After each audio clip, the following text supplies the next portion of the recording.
Hello दोस्तों, कैसे हैं आप सब। मैं हूं अमृत मिश्रा और आज की वीडियो में दोस्तों हम लोग चर्चा करने वाले हैं बेल्ट्रॉन एग्जाम से जुड़े हुए बहुत सारी बातें। तो चलिए दोस्तों टॉपिक को शुरू करते हैं।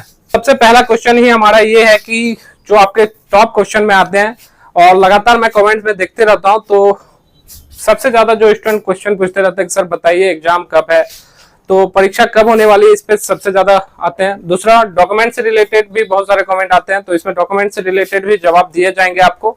इसके अलावा टाइपिंग सिंगल या बहुत, या फिर किस तरीके के टाइपिंग में क्या अपडेट है, अभी मैं आपको चर्चा करूंगा। और स्मार्ट स्टडी प्लान आपके लिए क्या होने वाला है अगर आप इस बेल्ट्रॉन एग्जाम को क्रैक करना चाहते हैं। तो दोस्तों बात करें सबसे पहले कि परीक्षा कब होने वाली है, तो दोस्तों जैसा कि मैंने आपको कहा था कि जुलाई के लास्ट में आपके एग्जाम होने की संभावना है। और अब आप देख सकते हैं कि जुलाई का मंथ आ चुका है और ये चीज मैंने कुछ इंक्वायरी के बाद किया था, जिसमें अगस्त के स्टार्टिंग तक में आपका सिंपल सी बात है एग्जाम होने की संभावना थी।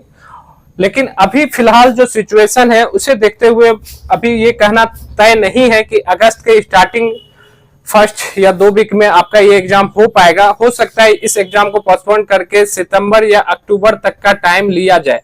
तो आपके पास अभी भी दोस्तों पर्याप्त टाइम है। दोस्तों रही बात इसकी कोई भी ऑफिशियल नोटिफिकेशन की, तो अभी तक बेल्ट्रॉन की ऑफिशियल नोटिफिकेशन से कोई भी इस तरीके की जानकारी आपको नहीं दी गई है। ये जितने लोग भी आपको जानकारी दे रहे हैं, या तो वो सिंपल सी बात है ऑफिस विजिट करके होंगे या फिर इंक्वायरी करने के बाद ही जानकारी दे रहे हैं। स्पेशली मैं भी जो आपको जानकारी दे रहा हूँ ये इंक्वायरी करने के बाद ही जानकारी दे पा रहा हूँ। तो आप मान के चलिए कि आपका एग्जाम जो है वो या तो अगस्त के स्टार्टिंग में होने की संभावना थी, लेकिन अब कम चांस है कि अगस्त के स्टार्टिंग में आपका एग्जाम हो। ये एग्जाम जो है आप सिंपल सी बात है सितंबर अक्टूबर में शिफ्ट हो रहा है। दोस्तों अब आपके पास तैयारी करने के लिए पर्याप्त समय है, आप आराम से अपनी तैयारी को कंटिन्यू रख सकते हैं।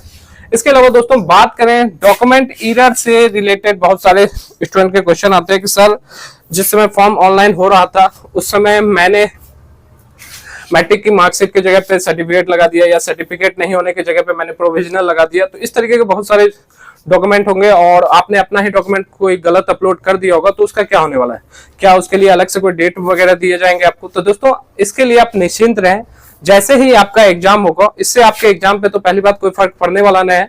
आपका एग्जाम होने के बाद जब आपका मेरिट लिस्ट बनेगा तो आपको आपके डॉक्यूमेंट को रीवेरीफाई करने का ऑप्शन मिलेगा। दोस्तों आपको वहां पर सिंपल सी बात है आपके खुद के डॉक्यूमेंट को प्रस्तुत करने होंगे, और आप अपना अगर सही सही डॉक्यूमेंट दे देते हैं तो इससे आपकी ज्वाइनिंग वगैरह में कोई दिक्कत नहीं होगी। इसके अलावा जैसे कुछ लोगों ने कहा कि सर हमने कंप्यूटर का सर्टिफिकेट नहीं था, हमने बीसीए का सर्टिफिकेट लगा दिया, तो भाई बीसीए भी कंप्यूटर के लिए ही है, बैचलर इन कंप्यूटर एप्लीकेशन। तो आपने अगर बीसीए का भी सर्टिफिकेट लगाया तो भी कोई दिक्कत नहीं है, आपका भी काम हो जाएगा। इसके अलावा बात करें टाइपिंग से रिलेटेड, बहुत सारे स्टूडेंट के लगातार कमेंट आते रहते हैं कि क्या सर अगर हमने 2 टाइपिंग चूज किया है और अगर हम एक टाइपिंग में पास हो रहे हैं तो क्या होने वाला है, या फिर अगर मान लीजिए आपने एक ही टाइपिंग लिया तो क्या होगा।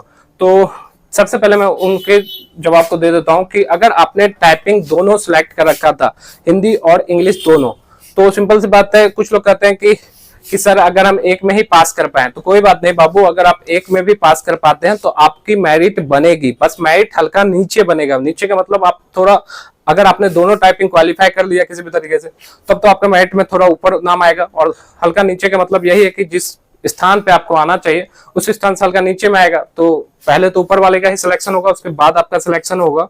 तो ऐसा नहीं कि आपका मेरिट नहीं बनेगा। आप किसी, अगर मान लीजिए आपने हिंदी इंग्लिश दोनों टाइपिंग ले रखा है, तो यदि आप इंग्लिश में पास हो जाते हैं, हिंदी में फेल कर जाते हैं, या हिंदी में पास हो जाते हैं इंग्लिश में फेल कर जाते हैं, तो भी आपका मेरिट बनेगा, आप चिंता ना करें।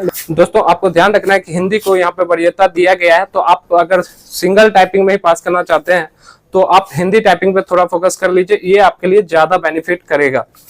इसके अलावा दोस्तों बात करें अगर जिसने सिंगल टाइपिंग लिया है, मान लीजिए जिसने सिर्फ इंग्लिश ही ले रखा है या जिसने सिर्फ हिंदी ही ले रखा है, तो उनको घबराने वाली कोई बात नहीं है। आप अपने टाइपिंग पे फोकस करें और आप कोई भी टाइपिंग अगर आपने हिंदी या इंग्लिश भी ले रखा तो भी आपका मेरिट में नाम आएगा, आप चिंता ना करें।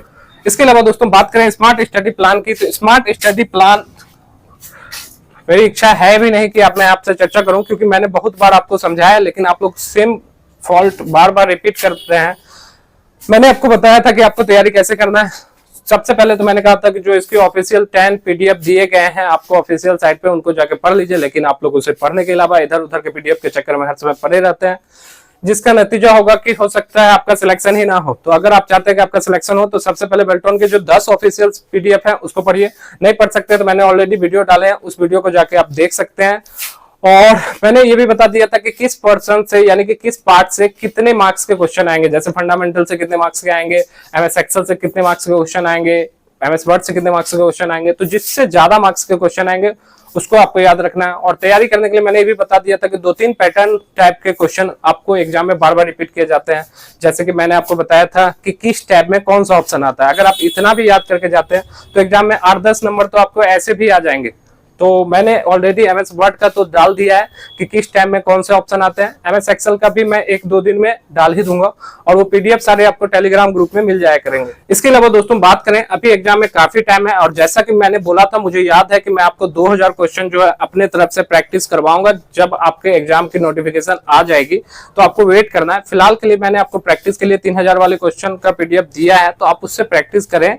और अगर कोई भी डाउट हो तो आप कमेंट करके मुझसे पूछ सकते हैं।